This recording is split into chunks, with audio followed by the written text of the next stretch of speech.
Now, Rebecca? Yep, we're live. Good morning, everyone, and thank you for joining our conference today, which will focus on doing business in Mexico and how the nation is recovering from the coronavirus. My name is Noel Nefsha here. I'm Director of International Business Services and Global Strategic Partnerships for Automation Alley, located in Troy, Michigan. Created in 1999, we have more than 1,000 members, and also the leading Industry 4.0 and knowledge center focused on improving the global competitiveness of Michigan manufacturers. My roles and responsibilities include helping companies do business overseas by educating them on how to expand their markets to the rest of the world. That said, one of the purposes of today's event is to make you aware of Automation Alley's trade mission to Mexico on September 21st through the 25th. This will be our 5th year in a row going to Mexico. And we'll circle back to that in just a moment. But as a result of the pandemic, it'd actually be our first virtual trade mission rather than in country, but you can participate from the comfort of your home or office via Zoom or Teams. The mission will place you in direct touch with potential buyers and business partners in Mexico, which includes end users and distributors of your products, services, and technologies. We'll send a link at the conclusion of this event with more information about our trade mission, including how to become a member of Automation Alley. In addition, just so you're able to, you don't have to write or take notes during the speakers' presentations. We're going to be sending you copies of each speaker's PowerPoint presentation at the conclusion of the event. Before we introduce our speakers, I'd like to begin by thanking our sponsors, including the Michigan Economic Development Corporation of the state of Michigan, and also Clayton & McCurvey. You'll hear from them in just a moment. But first, why Mexico? As many of you know, it's Michigan's second largest market overseas, with $20 billion in exports being shipped there from Michigan in 2019. It's also Latin America's second largest economy and the world's 10th most populous nation with 132 million consumers. It's also a manufacturing powerhouse, especially in the area of advanced manufacturing and automotive production. And as many of you know, it is also has a well-developed and sophisticated supply chain. Equally important, Mexico's 14 trade agreements with more than 50 countries from around the world, spans three continents and includes 60% of the world GDP. Furthermore, more other competitive advantages of doing business in Mexico includes a highly skilled, low-wage workforce. So with that, the speakers will provide us with the political and economic overview of Mexico and discuss the differences between NAFTA and the US-Mexico-Canadian agreement that will kick in next month. I now have the pleasure of introducing our first speaker, my good friend and colleague, Sylvia Alonso from the state of Michigan's Foreign Office in Mexico City. Sylvia, thanks for joining us today and also for participating in our maiden voyage with respect to virtual conferences. So you're sort of the canary in the mine shaft, so I turn the floor over to you. Thank you, Sylvia. Thanks for the introduction, Noel. It's a pleasure to be with you and share some of the latest updates on Mexico's economic and political overview, as well as export opportunities that I think are the most important part of these couple of minutes that we're going to share. So I will share my screen with you so we can start the presentation. Great.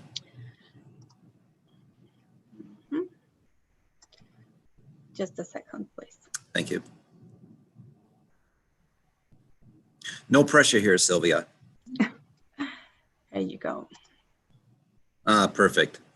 Perfect. So you have it there. So let's start just by saying that all the information that Noel just shared is, of course, the latest information. Mexico is an emerging market for a global economy. We are the 15th largest economy in the world and the second largest in Latin America. Right now, these are the latest numbers, of course, last year numbers on economy, but the GDP was 1.223 trillion USD. The GDP per capita based on the purchase power parity was of $20,602 US. And the GDP growth 0.1 last year, as worldwide there was a contraction. And the inflation 2.89%, international reserves 181 billion USD. We have an open economy, several trade agreements, and lately, during the last years, we have had an exchange rate that has remained steady prior COVID, of course, as well as the unemployment rate. So what are we expecting with all the COVID crisis, and what is worrying most in Mexico? As worldwide containing the disease is a priority. And of course, the economic contraction in the country as the rest of the world is bringing major concerns. We are an economy that's based on having day-by-day activities in a major part, and the small businesses stop for a long time already. So with this said, a big part of the economy was already hurt by stopping almost more than 100 days of activity, of economic activity in Mexico. It is expected to have a major contraction as worldwide during this year, approximately 8% of contraction. Some of the sources are saying that's going to be less. Others are saying it's going to be a little bit higher, but it is expected also to have by mid next year, 3.3% of forecast growth, 3.3% of forecast growth. What is a pretty good news just by seeing the scenario worldwide.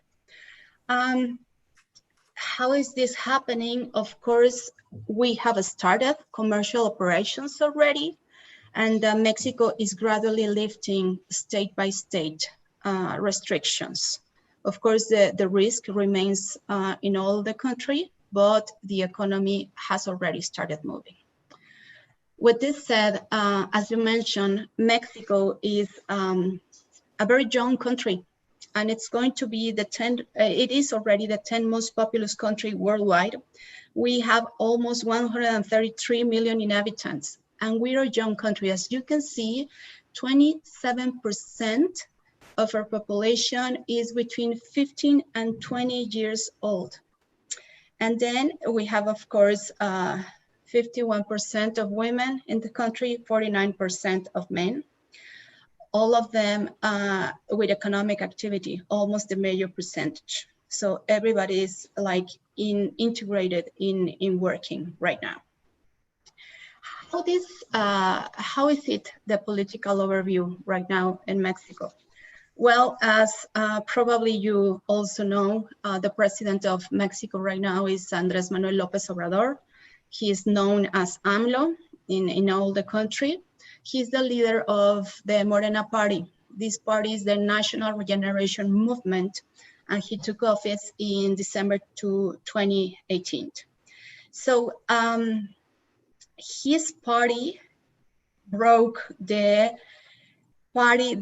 last 2 decades, 2 parties hegemony that was in front of the office in Mexico for 2 decades. So they represented the change in the country and the hope for a lot of sectors to have really something that was going to be meaningful and had some changes now in the country, right? So they achieved an absolute majority in July 2018 in general elections. And as a start, they declare economic reforms as its priority, including reforms of the legislation, energy, financial, fiscal, telecommunications sectors, along with overall objectives of more equitable income distribution, and with this meaning a lot of social programs in the country are already taking place. When we're having next elections, well, presidentials until 2024, Senate July 2024 as well, and the Chamber of Deputies July 2021. With that, it's important to mention that the president has already mentioned that he will put to a referendum his place in the government if needed by the society. So that is out there just to be considered, right? What are the main projects that they are really putting attention into? The government is focusing 4 major projects. We will discuss the fourth a little bit more. The first one is the Tren Maya. As you know, economic activity in Mexico in regards of manufacturing is focused in central part of Mexico and north part of the country. So the Tren Maya will boost economy growth by connecting the main archaeological sites of the south region of the country. It's supposed to be covering 1,526 kilometers and will have a major investment of 150 million pesos. It's expected to begin operations on 2023, and the project is moving already. They are started in doing all the studies that are needed to be done and all the research in the area. The other one is Dos Bocas. As you know, our country is an oil manufacturer, so the construction of Dos Bocas is going to be really the 7th refinery in Mexico, and will have the capacity to process 3,040 barrels per day. And it will generate major direct jobs in the area as well. And finally, the Istmo de Tehuantepec project, that's going to be a corridor between Coatzacoalcos, Veracruz, in the south part of the country as well, and the Atlantic Ocean. By this, they want to modernize all the entry ports within the region in Mexico. So this is going to be very, very interesting to boost the trade and the economy in the area, as well as the supply chain into the country. The fourth one is the Mexico City airport that has been in several discussions lately, because there was already a designated place to build it. The project was already starting, and then the new government took place and changed the location of it. So at the moment it's stopped, and probably they will re-engage on it in the following month. How we have been handling the COVID crisis. The federal government put together 4 scheme color that you can see on the screen. Red one, only essential activities. Orange one, non-essential activities are included, but at reduced levels. Yellow, essential and non-essential activities without restrictions. And finally, the green one with no health restrictions on any activities, and schools are supposed to go in that last stage. They have been doing major campaigns to spread the population of recommendations, regulations to reestablish the reactivity and economy. Also, it is important to say that during this last month, we have started reactivation of non-essential activities.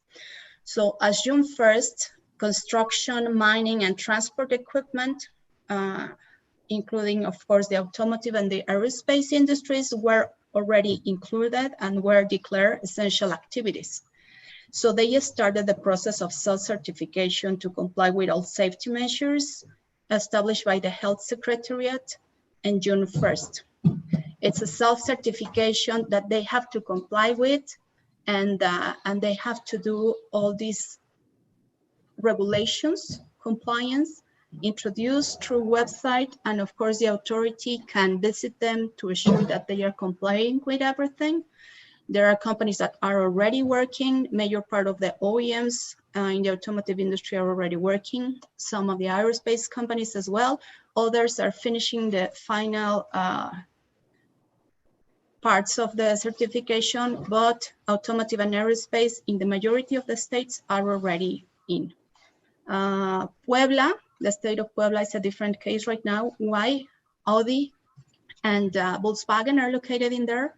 They were supposed to start operations in the last week, but due to a COVID numbers in the states, they are giving this a pause. The states that remain in June 15, 16 of the states of the country are already in orange, so they move. to a different classification. And gradually, they are resuming economic activities complying with safety regulations established by the authorities. So this means that the economy is already moving. And that means that, for example, commerce day by day is moving already, and small shops are opening, hair salons, small businesses, and different industries that weren't already considered in this level. So that means that the economy keeps moving, and this will thing, the wheel already in process, right? So we are going to review a little bit of the main industries in Mexico. So most of the companies that are participating with us in the seminar are already in the manufacturing or probably have a little knowledge of the economy. But it's important to mention that the economy of our country is very diversified. We go from high-tech industries, oil production, mineral exploitation to agriculture. We rank in the top 5 of several products manufacturing, going from aerospace and moving to automotive, but also in the agriculture. So we rank as the world's largest producers of coffee, sugar, corn, oranges, avocado, and limes. Of course, a lot of it is exported. Cattle and farming are essential for our economic activity, but we are also the world's 5th largest producer of beer, and it's largest exported for the joy of everybody in the world. But also in the high technology industries, we are the largest exporter of flat screens in the world, the 3rd largest exporter of computers, and the 8th largest producer of electronics worldwide. We have major hubs of electronic industry in Mexico, including the city of Guadalajara and the state of Baja California. The automotive industry is one of our major industries. It represents nowadays 6% of national GDP and 18% of the manufacturing GDP in the country. And it also represents 32% of its total exports. The automotive sector activity in Mexico has been driven by the productive presence of the top 10, the major OEMs in light and heavy industries that have operations in Mexico. We're talking about General Motors, Ford, Chrysler, Volkswagen, Nissan, Honda, BMW, Toyota, Audi, Volvo, and Mercedes-Benz. All of them have operations in Mexico. And of course, the tier 1s, the tier 2s, and now the tier 3s in the country.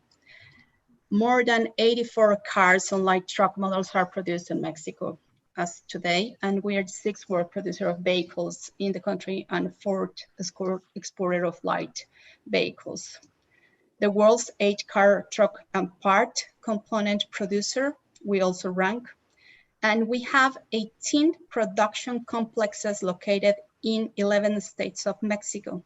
These ones are organized by clusters, by regions, and they have a very important presence since they work together. The cluster representing all the automotive companies located in their geographical area, among presenting some requirements to authorities, promoting their products, and making their presence stronger in the industry. As right now, during the COVID crisis, the automotive clusters have joined forces together to work and help the companies to comply with all their requirements to go back to operations. It is very important to say also that the state governments have made conjunctions like team groups to help their companies in their states, as the ones in Bajío, Jalisco, Guanajuato, Querétaro, San Luis Potosí. They are working together to unify regulations and to help their companies. So it has been very, very interesting to see how they are working and reinforcing what is needed to help the industry to keep moving. Another industry that's very important in the GDP of our country is the aerospace industry. According to FEMIA, FEMIA is the Mexican Federal Industry Association. The aerospace industry in Mexico in 2019 exported a total of approximately US $8.5 billion on manufactured parts. We are the 12th largest aerospace manufacturing country nowadays. And there has been a 14% annual average growth during the last years. It has been a 10-year trend. Nowadays, we have 400 manufacturing operations in the country for the aerospace industry, including OEMs, Tier 1s, Tier 4, and MRO operations. One of the main clusters for the aerospace industry is located in Querétaro, and it has presence of 190 companies in that region, including Bombardier, Goodrich, the Safran Group, and Honeywell. So it's a major cluster if you are in the aerospace industry to consider to go to business.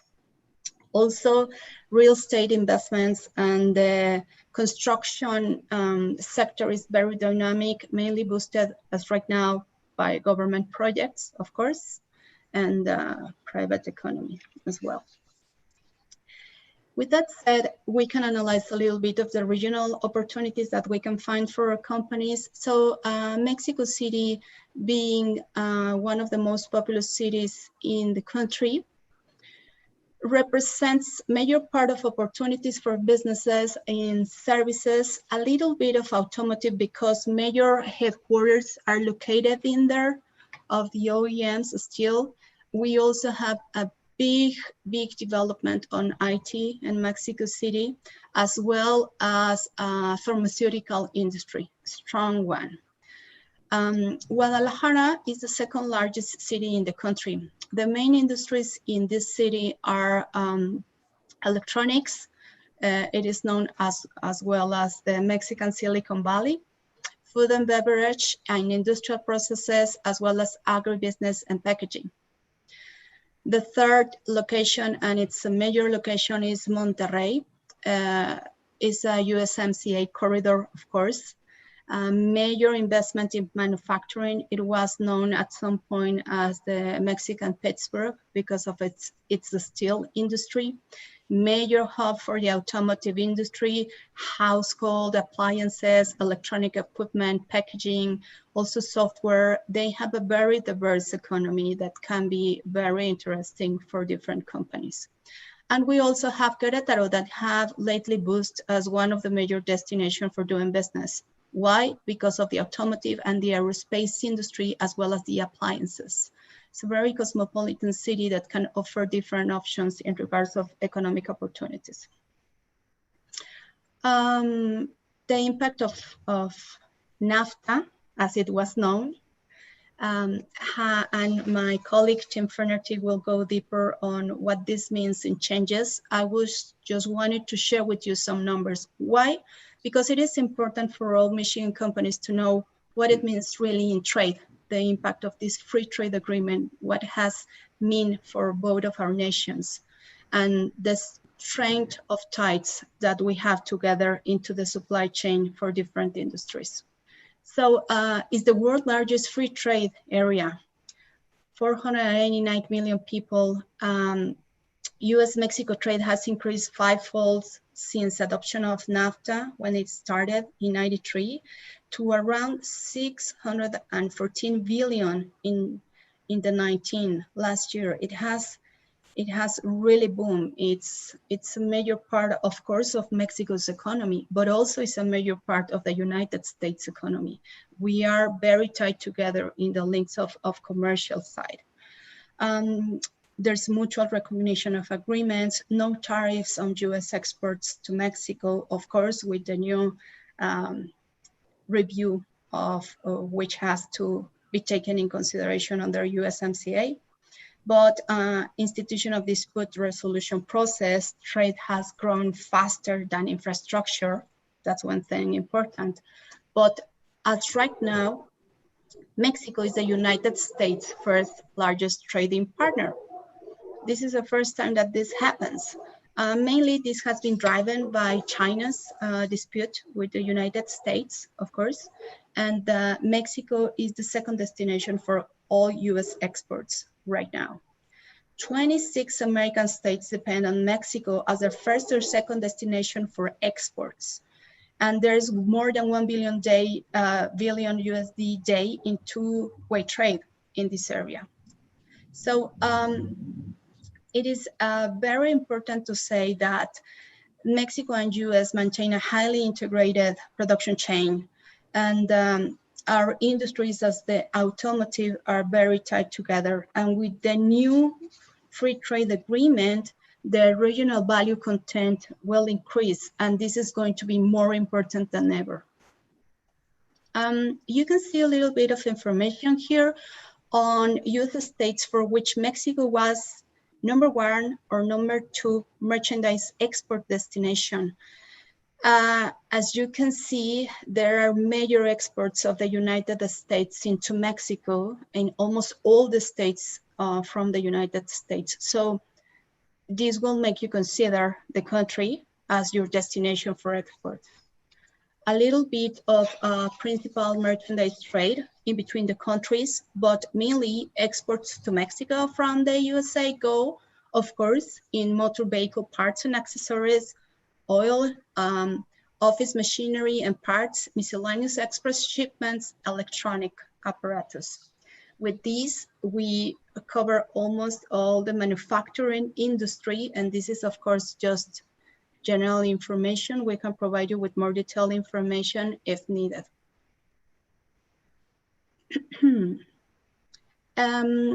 Why exporting to Mexico? Mexico has been really a natural partner for the USA, one of the main destinations of exports. We are very knowledgeable in regards of doing business with the United States. People is used to that.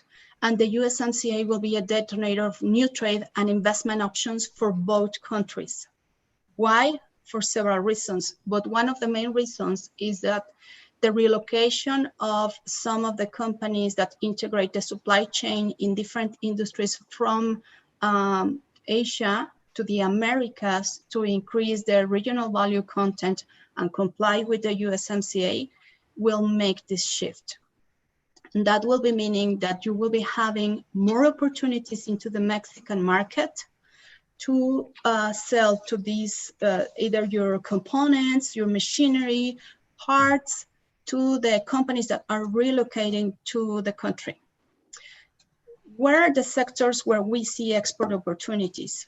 Information technology has been always the sector that has major trends in the market, and lately it has had actually more needed options available. Why? With COVID crisis, everything related to software, video conferencing, e-commerce has increased exponentially in the country. It has been adopted by the country.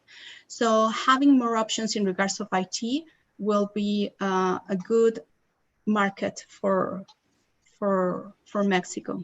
Components that will help the automotive industry to increase their regional value content, as I mentioned. That will be a key factor. So if you haven't considered this, please do so, because your competitors will do it if not. Healthcare equipment. With the latest technology has always found a great market into Mexico, as well as plastics, tools and dyes, and engineered resins, because we don't have, in some cases, some of these sectors as developed as in other, but it is a great market to work with. Food and beverage production equipment too, water treatment solutions with the latest technologies, because the country is already a little bit advanced and moving in that industry. And automation. Automation is part of course, it was already part of the industry in Mexico, but with the COVID situation, it has moved forward to that, to look for more options that can ease the processes. How can you achieve these markets? How you can get to export, really? the Michigan-Mexico Center is here to help you out. Our main objective is to help Michigan companies to enter into the Mexican market through different kind of services. And this is, you can find them here. But the main service that we are requested from our companies is the matchmaking services. These matchmaking services help you to have a screen database of potential either end users, distributors, or joint venture partners that we can find decision makers for you, introduce your products, so you can establish direct communication with them.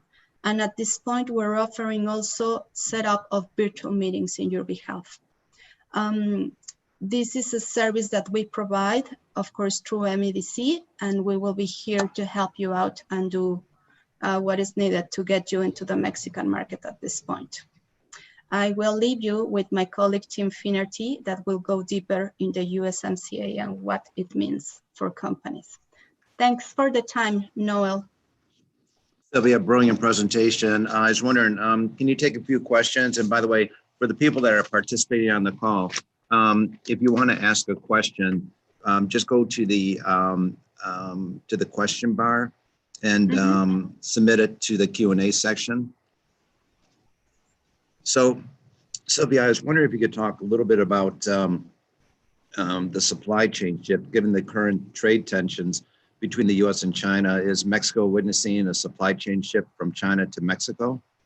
Yeah, it's very interesting. You know, at the beginning of the COVID crisis, of course, being the automotive industry, one of the most important industries in the country, being stopped, everybody was trying to find where the new trend was going to be. And with the new shift of the supply chain driven by the USMCA, this effect is starting to be seen in Mexico. So as the Michigan-Mexico Center, we have already started receiving some calls of companies asking about what they have to do. That's not our expertise in regards of opening facilities in Mexico. We're focused in increasing exports from Michigan to Mexico, but this will also lead at the end for export opportunities for our Michigan companies, because these new companies that will change their production sites to Mexico probably will be needing the latest on automation, components, and everything that a Michigan supplier can provide. So yes, we have been seeing this trend already moving. I was also wondering if you could talk about how or to what extent the pandemic has changed Mexico in the long term. And what I mean by that is that, a few months ago, nobody who ever thought that they'd be embracing video technologies such as the ones that we're using today, whether it's Zoom, Teams, Huddle, whatever else there's out there. But here in the United States, for example, you're seeing people that are warming up to technologies that they otherwise wouldn't have considered before the pandemic. 3D manufacturing is certainly a case in point, but having said that, what are your observations about Mexico and how it's changed the mindset? You have been in the market for several times. You know the culture. We're all about personal contact. We like to meet people. We like to really get to know you, and that means by being in person. So the COVID situation has changed that a lot, because there was a specific sector of the population that was into teleconferencing, e-commerce, and all these technological aspects of communication that the rest of it weren't that familiar with or were not embracing it.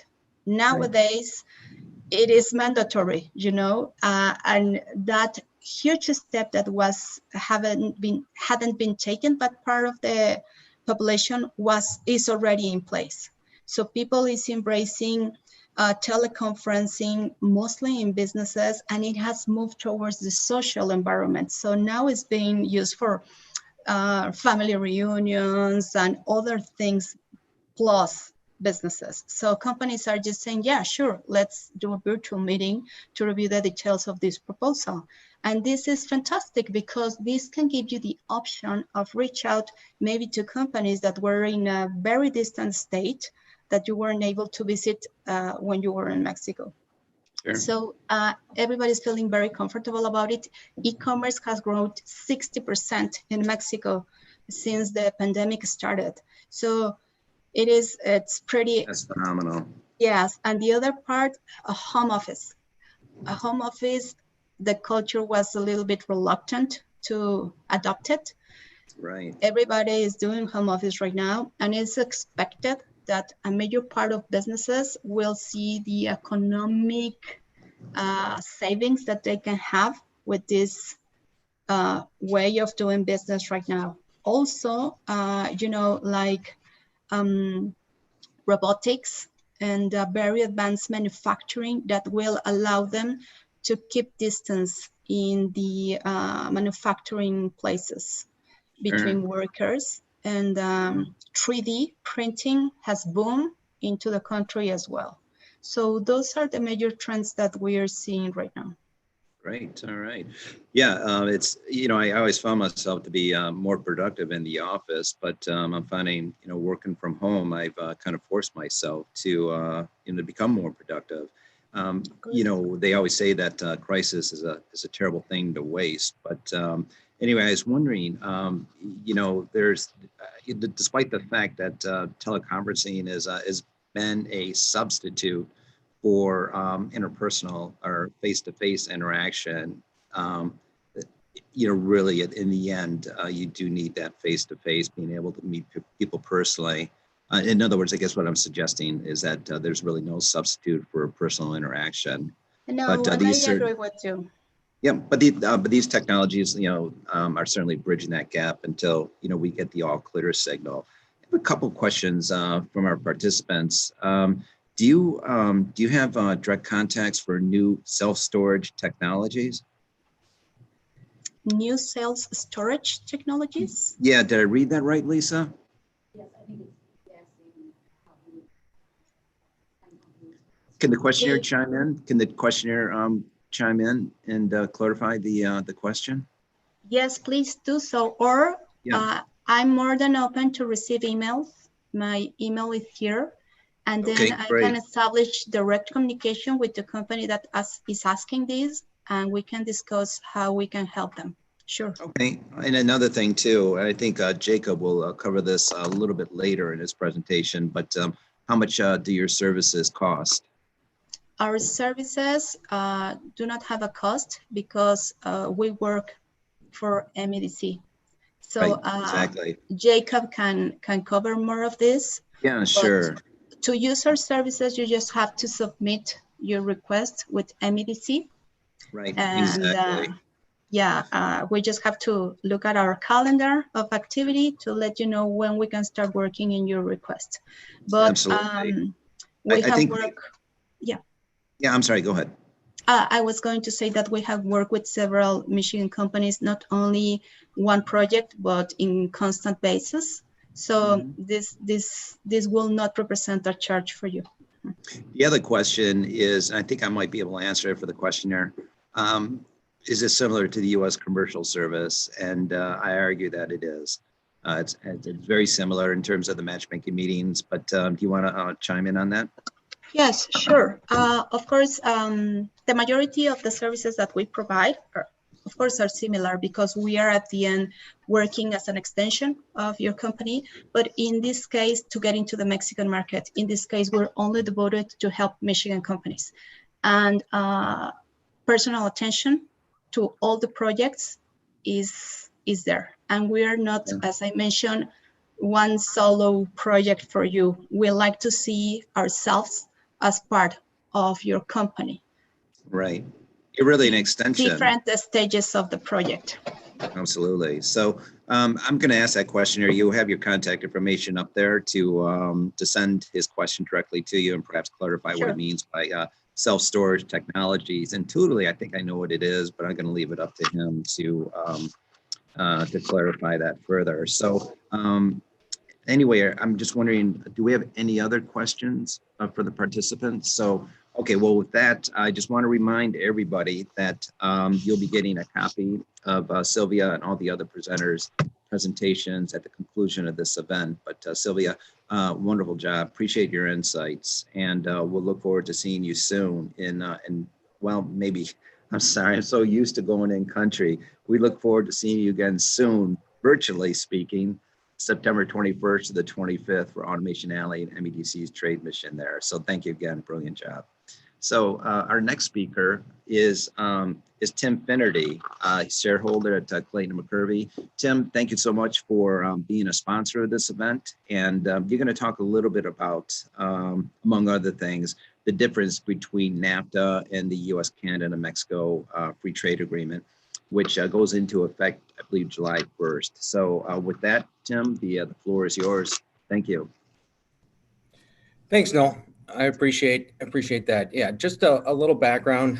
Clayton McCurvey is a full-service accounting firm, that focuses on entrepreneurial businesses that are trying to do business globally.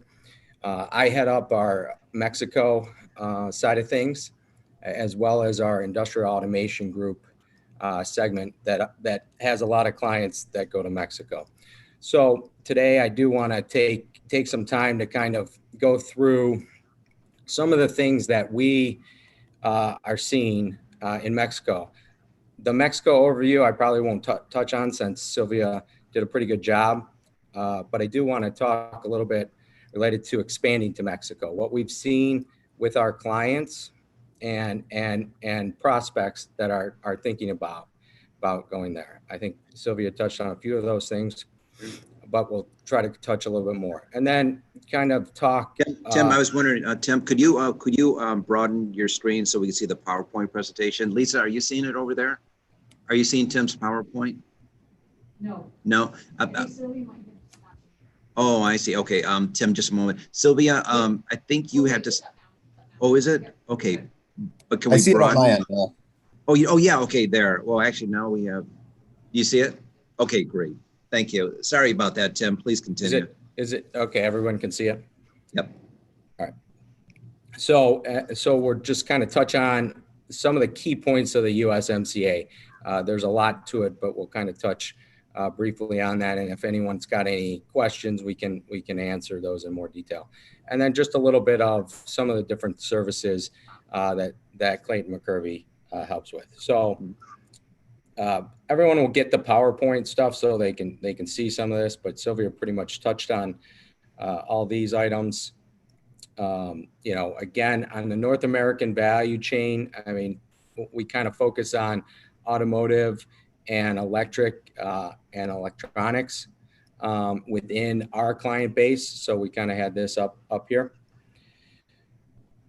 But some of the big things of expanding to Mexico, opportunities and challenges. Some of the opportunities that we see is, proximity to the U.S., access to one of the largest auto supply chains in the world, the open economy. Sylvia mentioned as well the access to 46 foreign trade agreements, as well as cost of labor. The cost of labor, especially now with the COVID, the peso has devalued a little bit more. So you're really looking at potentially some other cost savings related to some of the labor stuff. There is political stability, as well as they do have a very good engineering talent. One of the biggest things that we see with our clients is that people are looking for good people, and finding good engineers in the automotive space, especially in the Michigan region, is very tough. So we've seen a lot of opportunities for using engineers in Mexico, but also trying to potentially bring engineers up to the U.S. Kind of some of the challenges that we find when expanding to Mexico is setup, the timing of setting up a company. In the U.S., you can do it in a day. In Mexico, if you have all your ducks in a row, it's probably 60 to 90 days. If you don't, it could be 90 to 180 days. Dealing with construction permits if you're expanding or building a building. Financing is very difficult. using banking relationships down there, you pretty much have to use your U.S. financing options. And a lot of times the banks here locally, depending on how strong you are, will or will not help you get that expansion. There's a lot of different taxes down in Mexico that are a lot different than ours. Canada has a value-added tax just like Mexico does, which is 16%. So if you're importing goods down there, you have to pay a 16% tax on those goods that you imported if you have a organization, as well as you have to collect from your customers. So there's a timing difference in the cash flow. Income tax for all companies down there is at a 30% rate. They also do their tax system is different than the U.S.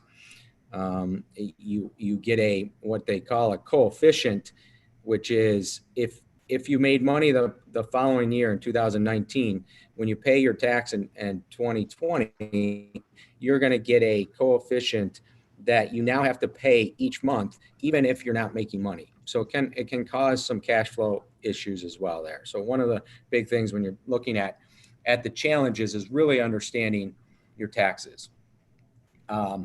There's some issues, related to enforcing contracts. If you're a U.S. company up here and you're trying to, enforce contracts down there, it's a little bit different system.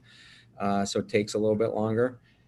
And then, as Sylvia mentioned, the culture, it's very face-to-face, kind of, get to know you, and then kind of business is a little, slower than it is up here.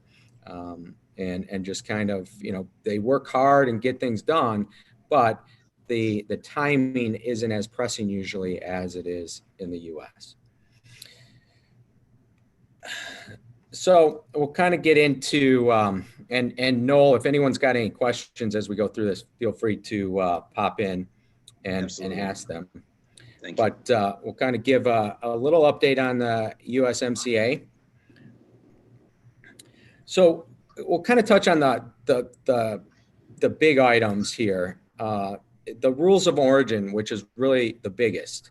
Over time, we have to increase the North American content, right? So we have to take, the way that I've got it here is 75% passenger vehicles, light trucks, 70 heavy trucks, 75 core parts, and 70 principal parts. And then currently North American content requirement is 62.5% with no minimum wage requirement. As we get down into labor as well, you see that the average wages now have to have $16 an hour, and 40 to 45% of the auto part workers have to have that $16 an hour on the average wage, meaning that when you have the Mexican wages plus the U.S. wages all together. And we'll get into a couple of the key things that people are doing right now before this July 1st timeframe. But the renewal clause, the NAFTA didn't have a renewal clause. This has a 16-year with an update after 6 years, because what they're trying to do is kind of look at it and make sure that we're keeping up to date with the new technologies.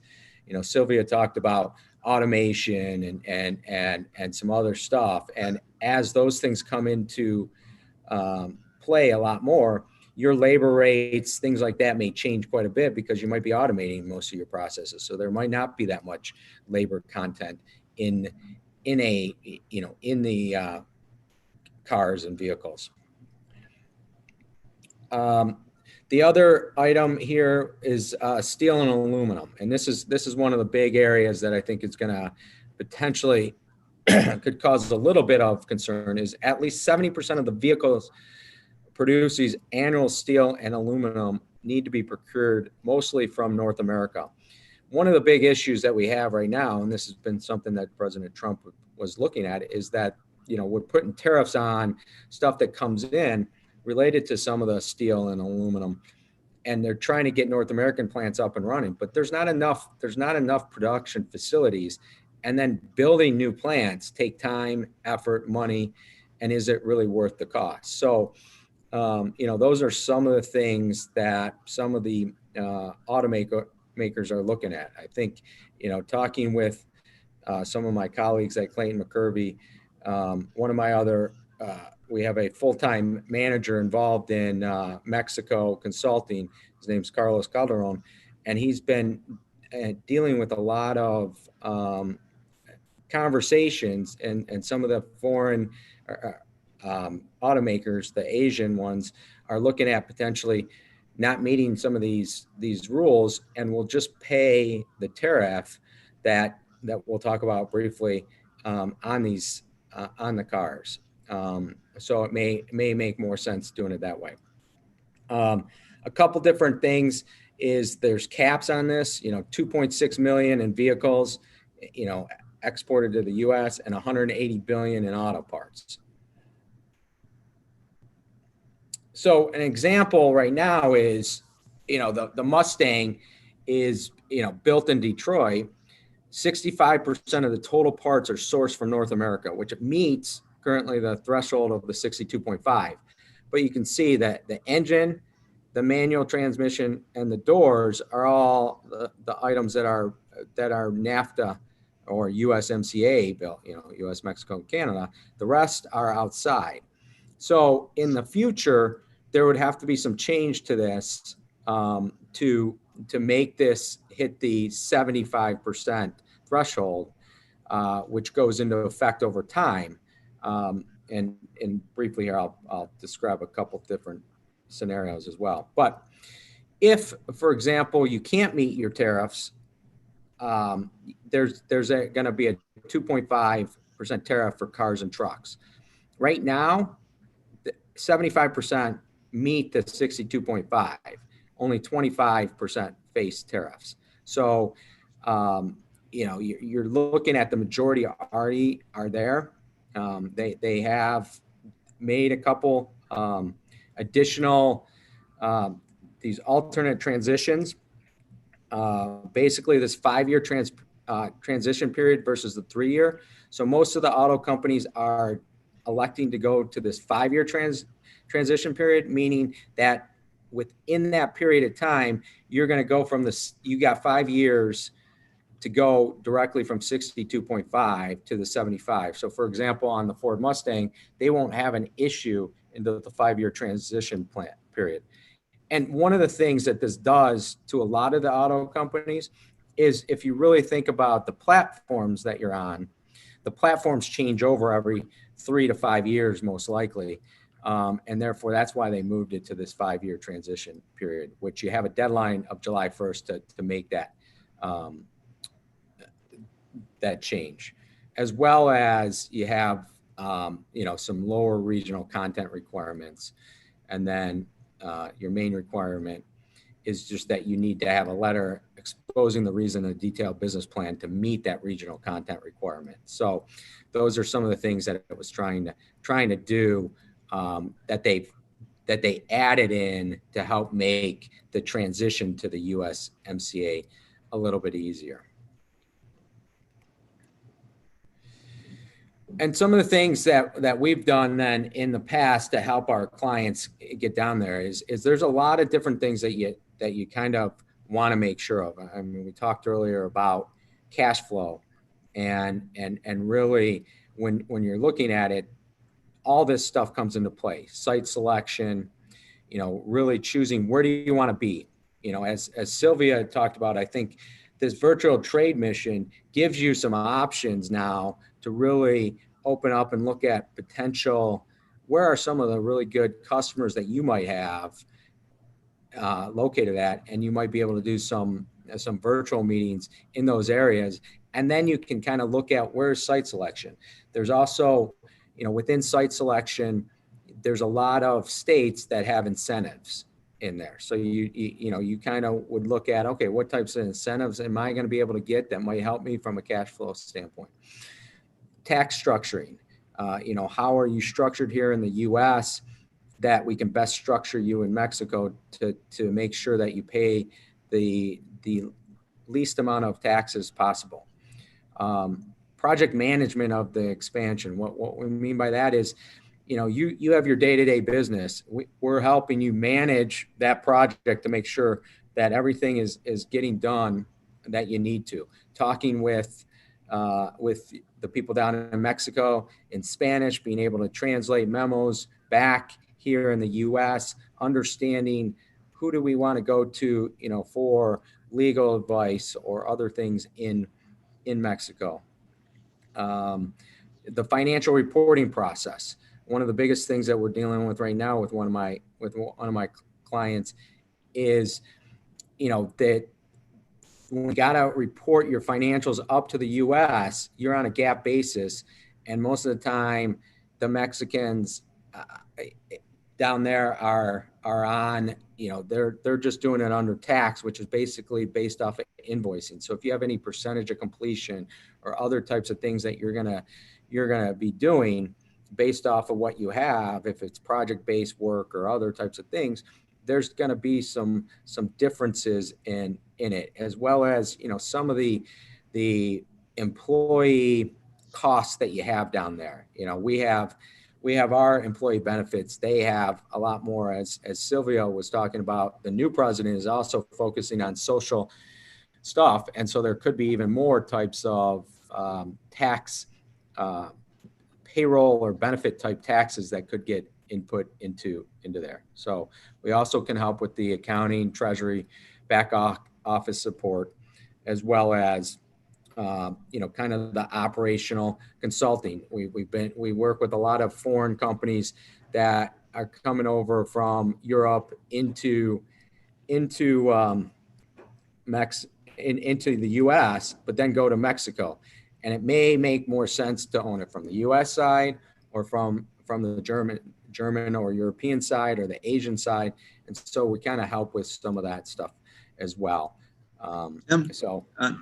Tim, we have a question from the audience. If we just circle back to the alternative transition regime for the USMCA, Elisa Tracy from the state of Michigan would like to know, how are the transition periods being offered? Is it per make, model, or company-wide? I believe it is on the make and model. Okay. So they would apply for that, but I will look at that and follow up to make sure that that's right. Okay, great. Thank you. So I think I pretty much covered everything there. I don't know if there's any other questions that. Yeah. Well, similar to a question I asked earlier of Sylvia, given that Clayton McCurvey is worldwide, do you see your clients considering maybe shifting their supply chain from China, and where do you see them going? Is Mexico one of the countries, just given its, you mentioned a lot of the opportunities and clearly the geographic proximity to the United States, the rule of law, and the other advantages of them being a sophisticated supply chain. But are you seeing your customers or clients contacting you, inquiring about maybe moving their operations out of China to other places? Yeah, so I think there's a couple things there. We've seen over the last 5 to 10 years that if you didn't have a true China strategy, that you're probably moving to Mexico. You're probably not, setting up in China. You're probably looking at Mexico more so.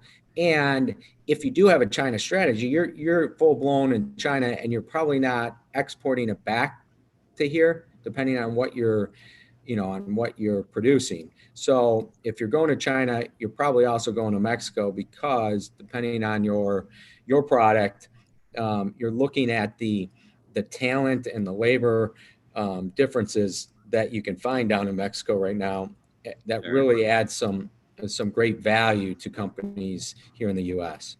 Yeah. And plus, whether it's China or Mexico, all companies, they want to be close to the market that they're selling in too. So. Correct. There's no doubt that the time zone difference is a very big positive to Mexico compared to China.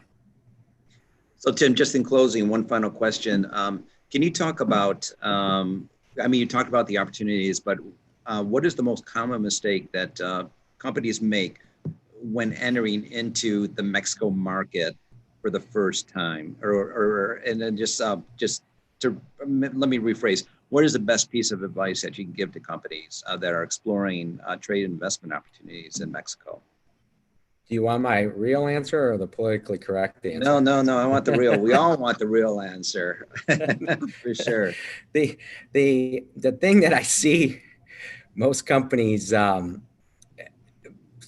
kind of act on first is somehow 90% of the people that I know that have gone down to Mexico, they'll meet someone on the plane, and the next thing you know, they're their Mexican general manager, the person that's running the show, and they really haven't done their due diligence enough. Right. Yeah. And so the biggest piece of advice that I would give is you really need to truly understand, get a good team together, both from an advisory team, accounting, legal, using the MEDC. I mean, there's a lot of things that you can do to really make it better. I know entrepreneurs love to, basically, they'll ask, they basically get things done and ask for forgiveness later.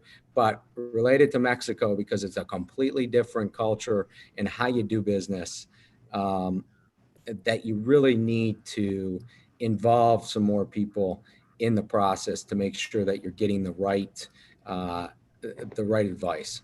And that would be the biggest thing that I would, utilizing Automation Alley, utilizing MEDC, talking to a Sylvia, all these, there's a lot of resources out there, and it doesn't take that long to ask those questions. It's the, oh my God, I invested this amount of money and I don't know where it went because we didn't have control of the operation and we weren't looking at the financials or we weren't getting information on a timely manner. Sure. We trusted, and I don't think anyone wants to do the wrong thing. They just, some of the people that you hire down there sometimes don't have the same business sense as, you do or what you put behind already. Right. Yeah, absolutely. A wonderful presentation, Tim. Thank you so much for sharing your firsthand insights and knowledge about doing business in Mexico. I always learn something new when I talk to you. So again, thank you very much for being a sponsor and for your always great job of presenting to our members and non-members. So with that, I'd like to transition to Jacob. Thanks, Jacob. Thank you, Tim. I'd like to transition to Jacob Schrader. He's Senior International Trade Missioner. I'm sorry, International Trade Manager. Boy, I butchered that, didn't I, Jacob? Hey, I could no, only start over. But anyway, I'm on a roll, so I'll continue. At any rate, Jake's with the Michigan Economic Development Corporation. It's an arm of the state of Michigan. And he's going to talk about how you get from here to there. In other words, how do companies that are considering doing business, or actually, companies with already operations overseas, what services does the state of Michigan offer that can make you that much more successful, including defraying some of the costs associated with doing business overseas? So with that, Jake's going to talk a little bit about the STEP program, and I'm afraid I'm going to butcher that acronym. So at this point now, Jake, I'm going to turn it over to you. Thank you so much for being with us. Yeah, you got it, Noel. And first of all, can you see my screen? I think that's probably the most important thing at this point. Yes, we can.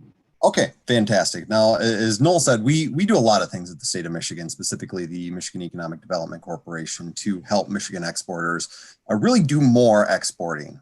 We have a little bit of something for everybody. However, I will say our particular focus is on helping companies that are already exporting do it more and do it better. So that we do a lot of different things. I know I only have about 15 minutes to present here. So I'm going to kind of focus on a couple key areas. One, which you've already gotten the preview of with Sylvia, but the other is certainly the funding for supporting the export. So just keep in mind that there's a team of people just like me. We cover the entire state of Michigan. we're happy to help in any way as you look to expand your exporting efforts. Again, exporting, we don't really touch importing, but please keep that in mind. There's a lot more that we do, certainly through partners like Automation Alley and some of our other partners around the state of Michigan, Banana Global Trade, Michigan State University, the SBDC. We partner very closely with U.S. Commercial Services. We can go a lot further in depth, but I did want to focus on these two areas and kind of tie it into how it specifically relates to the trade mission, now the virtual trade mission. So, and feel free to ask questions as we go forward here. I'd be happy to address those as they come in. Maybe Noel can help with that. So, do my best to advance here. Okay. Oh wow, this is the entire presentation.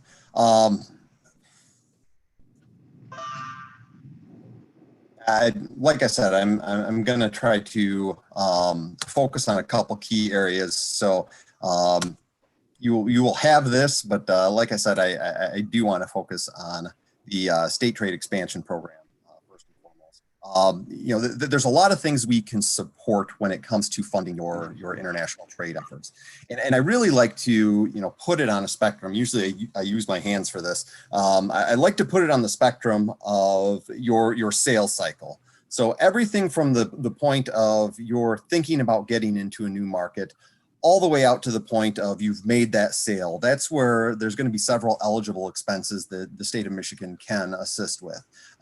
So why I describe it that way is once you've received, once you've gotten to the point of sale, and you're talking about product shipping or getting the product where it needs to go or manufacturing the product, that's outside of the scope of this program. It's really for the sales side of what you're trying to accomplish with international trade. So it is a 50% reimbursement program. There's up to $15,000 available per our fiscal year, which runs 10/1 through 9/30. So we're closing out, getting ready to enter into our last quarter of the fiscal year where $15,000 in matching funding would be available.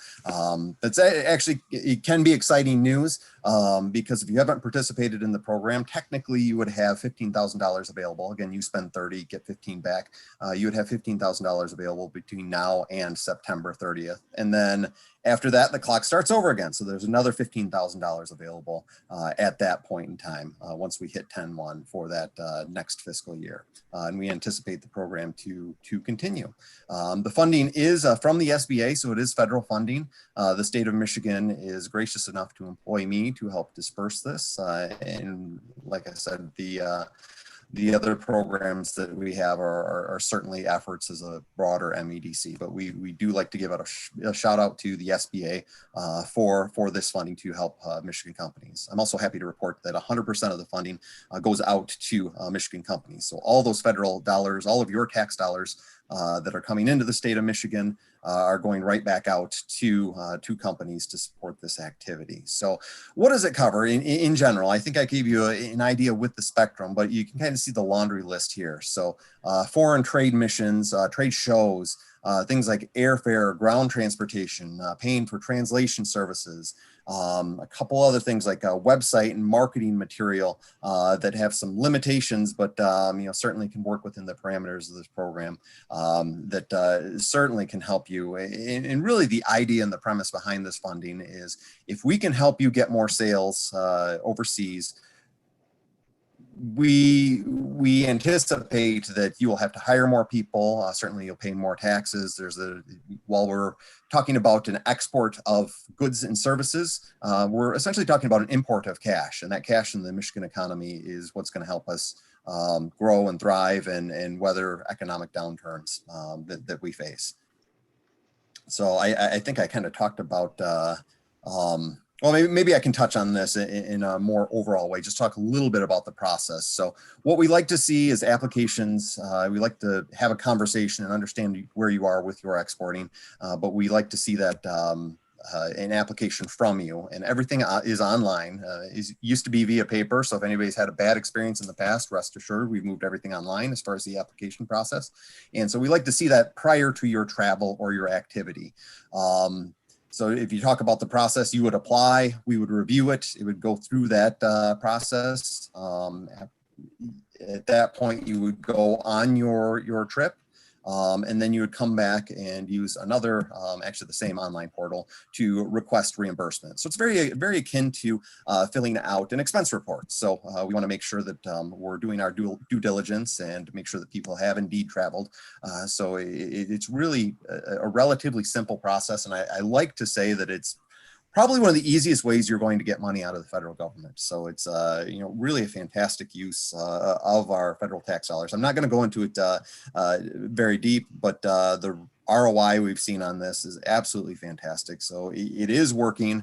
I think it's a very nonpartisan program. Everybody seems to like it, and it's really a fantastic use to stimulate Michigan companies exporting more. The last step in the process is for the following 2 years. We do want to track the effectiveness of the money.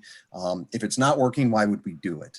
So we do want to track just from a very cursory level, a couple bits of information. The new market you got into and that delta of additional sales. So when we talk about that, we don't need to know about specific clients or specific contracts. I know our folks in the auto industry, they get a little tentative about giving up too much competitive information, and that's not what we're digging at. We just want to see that the program's working and it is indeed stimulating exporting. So when we talk about, and this is kind of where I'm going to piggyback a little bit on some of the things that Sylvia mentioned. And that is in regards to her offices and what is provided. So you kind of saw the laundry list in Sylvia's presentation about what is offered through our foreign offices. And I will say that's very akin to what's offered in all of our other offices as well. So you can kind of see from the map here, this is the area of the globe that we cover. So it's pretty extensive. As far as the markets, and these are pretty strategic in how they're chosen as far as coverage and the amount of business we traditionally do. We do have direct relationships, of course, with Sylvia in Mexico, but also Canada, Brazil. We have an office in the UK, which really covers all of Europe, all the European Union for us, as well as the UK. We have an office in the UAE, which covers those Middle Eastern countries that we traditionally are able to do business with. And we have an office in China as well that can offer direct support. We do have, you'll notice I left out many shaded areas, significant part of Africa, South America, Australia, India are all huge markets that we do a lot of business with. We do not have direct relationships with those offices, but we kind of pulled our resources with other Great Lakes states to provide the exact same type of service. So that's really more for me to worry about as opposed to you. But just know that there are resources available in each and every one of these markets that really can be useful to you and help you, with your with your trade expansion. And that's again the end goal of what we're trying to accomplish. So I will say maybe because this was asked about U.S. commercial services, I'll kind of preemptively, and as you're kind of perusing the list of other things that these offices do, I will speak in relation to U.S. commercial services because it was brought up. So a couple things. I hope they forgive me for maybe misquoting this. I know they have some special deals because of COVID-19, where some of the matchmaking services are being provided at a discount or no cost. I don't exactly know what that entails because that's out of the norm for what they usually provide, but they do provide a gold key service that is very much so, as Sylvia alluded to, very much so akin to what we can do. And it's somebody on the ground at usually a U.S. consulate. So traditionally there are costs. I will say that's traditionally how there is a bit of a difference between what they do and what our offices do. But we actually do support that.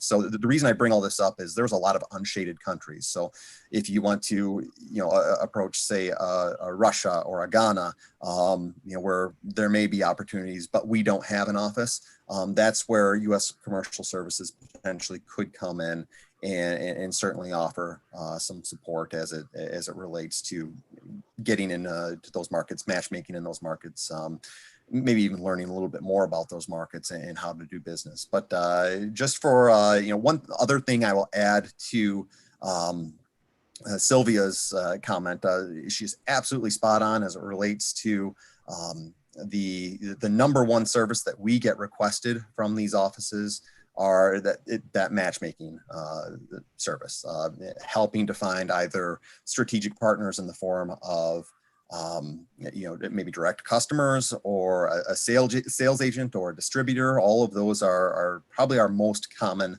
block of requests. The other area, which is also quite popular, we refer to it as general assistance, but it's really maybe helping understand a particular issue. Maybe a regulation in Europe, maybe you're having a customs issue in getting your product across the border or into port in the UAE so it can get to your customer. Maybe better understanding a particular tax idiosyncrasy that a particular market has, or things of that nature, and really that can run the full gamut. And I won't go through a litany of examples on that, but I guess maybe one of the things that I can kind of leave you with here is it's certainly in regards to these offices as well as any of the other services we provide. If you're facing an issue, if you're having a particular trouble, if you're excited about getting into a new market, it's less important that you worry about, okay, what one of the MEDC services is a best fit. The most important thing you can do is reach out to myself, reach out to Noel and his team, and just pose the question. It's our job to memorize our services. Not your job. It's just your job to know our contact information. And again, I can't emphasize enough, reach out to us with the issue you're facing. We do a variety of other things, everything from training to we've got legal contacts that can provide some snippets of advice or point you in the right direction in market.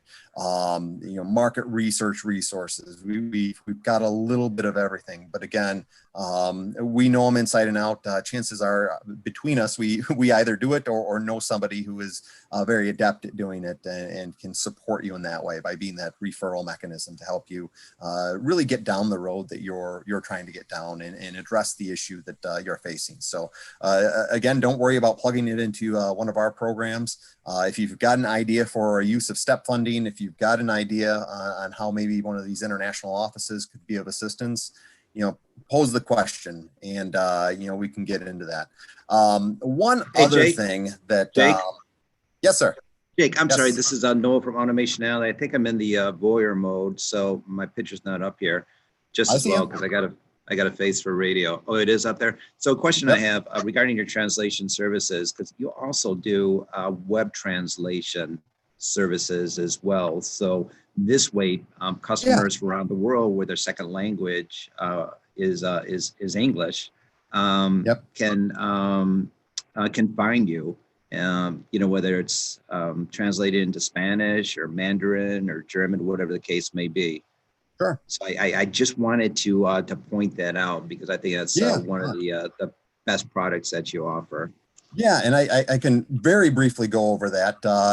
John's referring to our partners at IBT, which we certainly do support. And as it relates to the STEP funding, and as it relates to COVID-19, we have actually increased the amount that we're able to support as it relates to websites, whether it's through our partners at IBT or your own current web developer. We can support international websites up to $6,000, and for the remaining of our this fiscal year, we can support that at a rate of 75%. So essentially, you spend, if my math's right, $8,000, you could get a maximum of $6,000 back towards that international website, and that's very deliberate. But essentially, what IBT, our partners, will do is they will help to create that international footprint. We call it website localization. And it's going to be in that, so for Mexico, it would be in a .mx domain. It would be in Mexican Spanish as opposed to Spain Spanish, which are indeed very different. It's really going to look and feel simultaneously like a Mexican website, taking into account local web searching customs and preferences, while also looking like a very natural extension of your website. So we do want to be, marketing is very important. Look and feel is very important, but we also want to, as Noel was alluding to, that little flag up in the upper corner of your website indicating that you've got a website in different language speaks volumes as to your seriousness in tackling those markets where it would be applicable. So again, we would be happy to discuss that in more depth if anybody has a particular interest. For sure. Hey, Jake, we also have a question from one of our participants. They want to know if you cover Central America.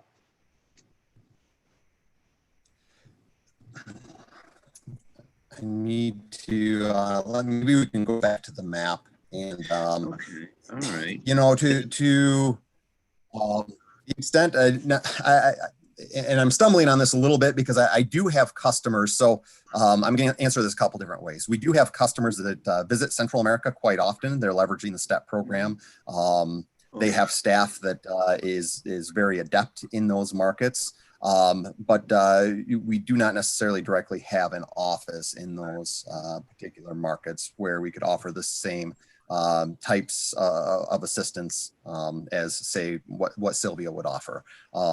And Sylvia, I don't know if you have any contacts in those markets that touch on some of the same types of services that you touch on. I wonder if you have a bit of a word of advice, maybe in those markets outside of what maybe U.S. Commercial Services would do. Well, I know that our office in Chile, Jake, through Veronica's GDP, Great Lakes Governors, works Chile, Peru, and Colombia. So that might be an option. Yeah, I think the question here is more interested in Central American.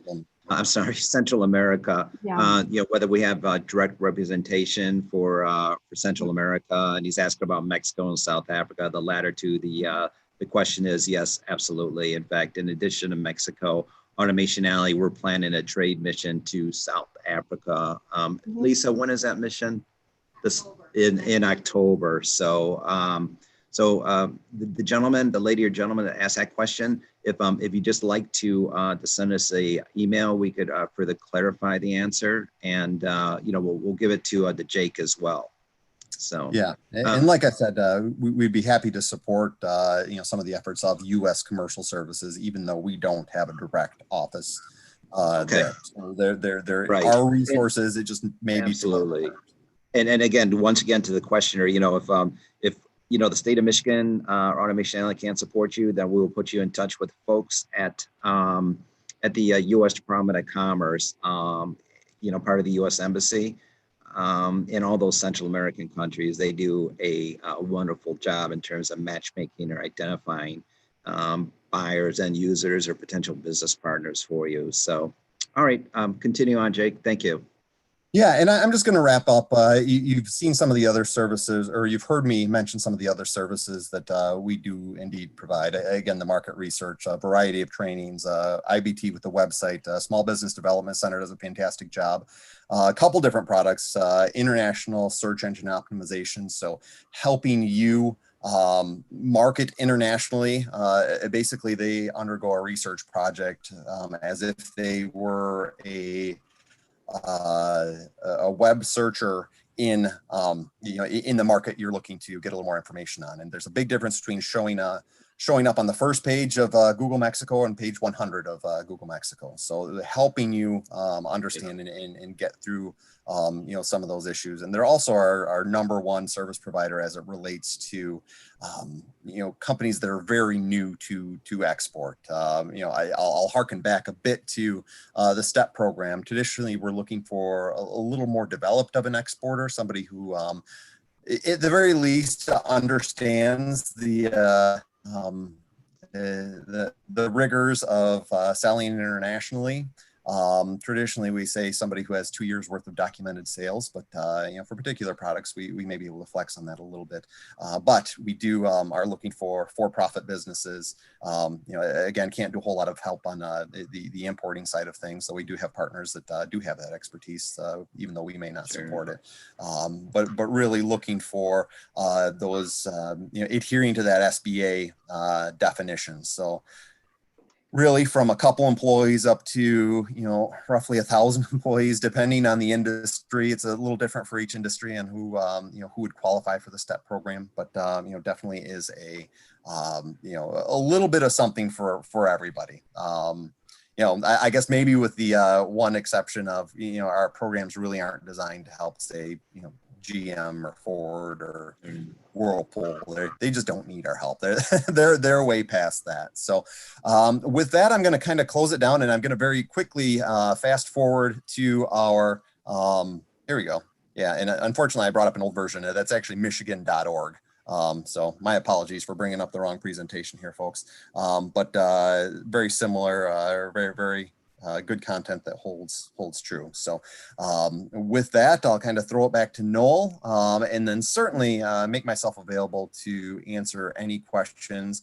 Again, it's schraderj4@michigan.org. That's not .com. So.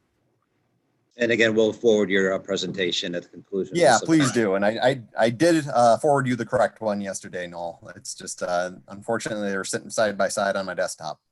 Oh, no, that's great. No, wonderful job. Thank you. I was just wondering if you could circle back to the previous slide regarding the resources. One thing I do want to point out to participants is that Michigan State University has a wonderful tool that assesses your export readiness. It's a questionnaire that for first-time exporters or even seasoned exporters can take to figure out where you are in order to become export ready or to become that much more of a competitive exporter in terms of doing business around the world. So again, I would encourage people to visit all these sites, but particularly the MSU International Business Center does a great job of offering you information about how to do business around the world, country specific.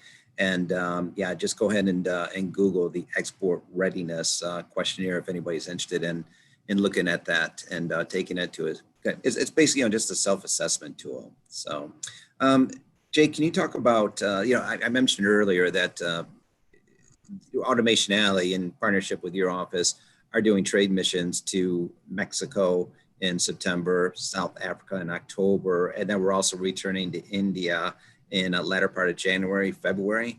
Can you talk a little bit about other missions that maybe the people on this call or on this video conference will be interested in hearing about? Yeah, well, I'll speak more in general as we're kind of in that particular season, Noel, where we're planning for next year's missions. So traditionally we do about 10 a year. I would say every year we have at least one trip to Mexico. I think actually this past year we had 3 missions on the docket for Mexico. We often split them between a trade mission, which is more along the lines of going out to visit prospective partners and prospective businesses, whereas a trade show would be where the MEDC actually purchases a booth space and you would co-exhibit with us.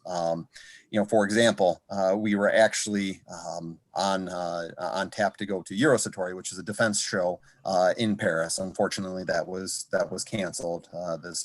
Actually, we would have just been getting back from that. But we will continue to take a look at that. I know the Mexico automotive meetings in Querétaro. We've attended that and had great success with that in the past. I believe that's a strong potential for a mission this year. And maybe Sylvia can touch on that a little bit, but that's a great show. Actually, quite low cost for the amount of meetings with high profile buyers that you would get, and that's really kind of a hybrid between the two, where you're getting the trade show atmosphere, where you have a place to exhibit, but you also have preset meetings that are just a fantastic resource. And then you get, of course, the hand-holding from our team. But I know we've got another mission to Japan and South Korea on the horizon. We're taking a look at a mission to the UK and the Netherlands in combination. We like to try to squeeze in some type of the defense show. I know the South Africa trade show / mission was supposed to be in conjunction with Africa Health. Unfortunately, that it had to be postponed, and it's just more of a general mission at this point. So I guess I would say probably one of the best things you can do is keep an eye out on our website for updates in the trade missions that we have coming down the pipeline. I know we always like to, it's been a little while since we've been to China, but we've been there a number of times. Noel, you and I have talked about another trip to India, if not this year, the following year. So we try to assess the markets that are going to be attractive, and there's going to be enough demand to fill the missions. But we definitely would love suggestions, and we try to hit multiple industries and a variety of different experiences and different opportunities. And it's really the one last thing I'll leave you with regarding the trade missions and the trade shows. It's the perfect way to dip your big toe in the water. I think lots of our companies are, very adept and they're very used to going to trade shows, but lots of them also are not. It may be their first international trade show. And I can't think of a better way to, instead of spending, $90,000 at say Arab Health, spend a few $1,000s to, join the MEDC at a trade show like that, where you get that exhibiting experience. You have the on the ground assistance. You're not alone. There's a camaraderie of traveling with other Michigan companies and sharing experiences. And it's kind of fun to see those companies that join us on trade missions, even though they're there to, do business in China or India or Mexico. They kind of hit it off, and all of a sudden, you're doing business with somebody, 50 miles down the road that you otherwise would not have. So that's really an interesting experience. And Noel's always very entertaining on trade missions. So he's highly recommend. Thank you, I think. Well, Jake, you raised two interesting points. One, the camaraderie that is built up between the actual trade mission participants. It is amazing how much business actually gets done between, the companies that participate, between the companies, should I say, that participate on these trade missions. And, first couple of days, everybody's a little tentative, but, within the third day, everybody's like best friends. And they share with you insights about their own business that they wouldn't otherwise share if they were stateside. There's a dynamic that seems to take place when you're overseas. I think a lot of it just has to do with the fact that you're getting to know them personally, you're building up trust. And also another thing I wanted to ask you, and you sort of alluded to this, we're always open to suggestions on, what countries that we ought to be considering, because our method isn't rocket scientists. We basically identify countries that have the highest demand for Michigan-made products, services, and technologies, and then arrange missions to those particular countries. But I'd like to ask the participants, if you would, are there any other countries that maybe we're overlooking that might be of interest to you? Just put it in the Q&A toggle or in the chat, and we'd be interested in learning from you, because a lot of times we kind of get caught up in what we do internally, despite the fact that we do a good job of listening to our clients. There's always a chance that we might be overlooking something. So we encourage anybody, or everybody, should I say, on the video conference to please send us your suggestions. We have a couple questions.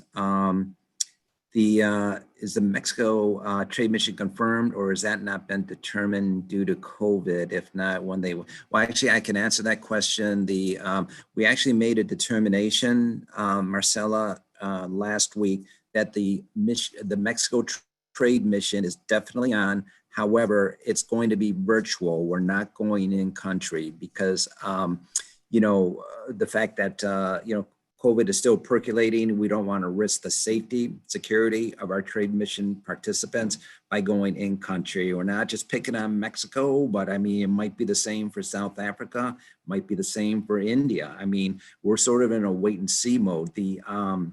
And that's what's so frustrating. I mean, the biggest enemy of business is unpredictability, right? But anyway, yeah, we made a conscious decision that we're going to make this a virtual trade mission. So, everybody can do it in the comfort of their bedroom, home office, or real office, without the hassle of, having to actually travel into country. Another good thing, I had it was Sylvia and I were talking last week, and she had an epiphany. One of the good things about virtual trade missions is that you're not limited to a geographic region. In other words, our mission to Mexico, which as we initially planned, we were going to Querétaro, Puebla, Guadalajara, Mexico City. But now that it's going to be virtual, we can go as far north as Monterrey, Chihuahua, Coahuila. So it opens up more options for the companies participating virtually on this mission to talk to people all over the country rather than just being limited to one geographic region. And there's also, yeah, I'm sorry. I was going to say also there's a question what the cost is of the virtual trade mission to Mexico. We're figuring out, but I can tell you it's going to be a whole lot less than I believe. Lisa, what were we charging for the in-country? Like $49.95, something like that. So anyway, yeah, it's you know, just minus the hotel room, the internal transportation, your international flight. But we'll be able to confirm that with you on Monday. And then if you'd like to send us an email, you know, just to remind us, we'll let you know what the cost is. So I'm sorry, Sylvia, you're going to I was going something? to add also that for the trade mission, you already mentioned that we are taking in consideration the whole country, so that Right. can add possibilities for participants. But also it's important for everybody to get to understand that it's going to be customized itineraries for each one of the companies. Our Right. office, that's the one in charge for Mexico in behalf of MEDC. We are the Michigan Mexico. And another thing too. Yeah. Right. And So, another thing too is that you're going to have translators on these calls in the event, yes. you know, that there might be a struggle with the language. You'll have translators on the call. Yes, as we do in on live trade missions, we will have this virtual trade mission and set up your customized itinerary and have one people of our staff, either Right. is it myself, my business partner, Efren, or trade specialists of our office, being with you during those virtual meetings that we're going to schedule on your behalf. So Right. it's extending our service to really going virtual. It's Sure. really taking care of all the details on your behalf and get you connected with the right people in country. Right. So, Sylvia, are we arranging a meeting sometime next month, a virtual meeting where any of the participants on this video conference can talk to you directly about setting up B2B meetings? Of course, Okay. we can do that. And as we do it always in trade missions, we start with Do we have a kickoff date call. for that? Or? Not yet, but we have to review it. Okay. Okay. It's open. Okay, Lisa just informed me that that's open the whole month of July. So anybody on the call that wants to arrange a video conference, a one-on-one video conference with Sylvia about doing business in Mexico, we encourage you to let us know. We could go ahead and arrange that. So, Sure. final thoughts or comments? Tim, you got quiet on us. That never happens. But well, listen. We want to thank everybody for taking the time to be on the call with us, and of course, I want to once again thank the sponsors: Clayton McCurvey, Tim Finity, and then Jacob Schrader and Sylvia from the MEDC. Great job. And just in closing, I just want to remind everybody that if you have any ideas for programs or countries that you're interested in that we can do a conference on or a trade mission to, please send us your comments. Do we have one more question? No. Okay. I guess so that concludes the program today.